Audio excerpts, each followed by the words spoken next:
It's very important being able to identify what your koiches are, what Hashem wants of you.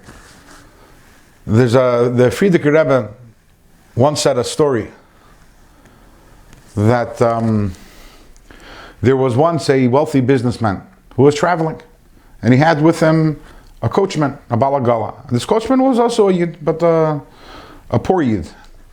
Rich yid didn't become coachman. And they stopped off in a town for Shabbos, and this was on their journey. And the wealthy businessman checked himself into the wall of Astoria in the town. Okay, there probably wasn't a wall of Astoria over there, but he found the best lodgings available for what he could buy and paid a nice penny for it. And then you had the poor coachman. He found somewhere a cheap room, somewhere to be able to rent. And they arrived a few hours before Shabbos, so each one of them went into the room and they got ready for Shabbos, and they both headed off to shul. But they didn't mamish go together because they're coming from different directions.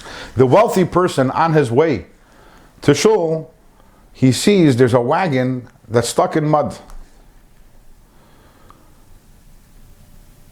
So there's a mitzvah, azev tazev imay. There's a mitzvah that when you see, right, kisira chameir senacha revet tachas masoi, when you see your friend's donkey that's lying on the side of the road and they can't get up, you have to help.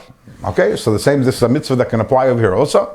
The mitzvah is adapted to every single situation. Today, it's if you see a car on the side with the hood up and there's a yid over there, there's a mitzvah to stop and azev tazivime to help him if you can.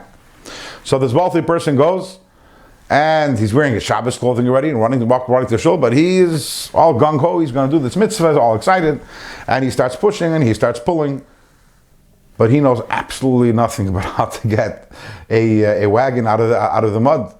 It takes expertise. It takes a certain mumchashaft. It takes a certain knowledge. He didn't manage to do anything other than he had two accomplishments. He got the wagon a little more stuck in the mud, and he got himself filled, all the Shabbos clothes full with mud also. And then he's running off the shul, busy wiping off mud from his suit. He accomplished nothing. Meanwhile, the balagala, the coachman, already arrived in shul, and he went to shul early to say some tehillim, and he sees there are a bunch of poor people over there.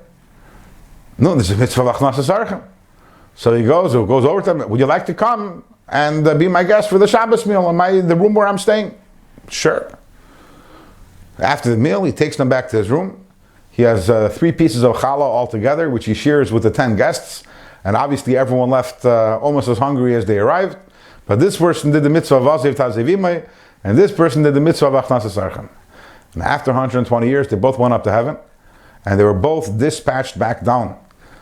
And they said, you guys, you are wandering neshamas hatoyis. The balagala was supposed to do the mitzvah of azev tazevimai.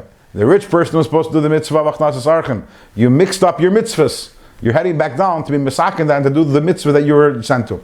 And the same thing is also, we have to understand, if you're someone you're a teacher in yeshiva, and last I heard, the salaries in yeshiva don't make people millionaires, and you have a bunch of children.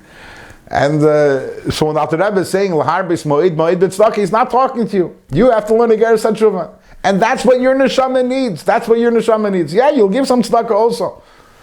And if you're a person who can give tzedakah, then you have to give, and you have to give and give and give until it hurts. Like upon him, this is very important you say to understand that Eibishter puts us all in the circumstances of Shkacha Pratis, where we're supposed to be, and we have to find our avodah, and including in Shuvah. If a person did Aveira, the Shuvah that Hashem wants of you does not come with an expectation that you'll do something which you are incapable of doing due to your life circumstances.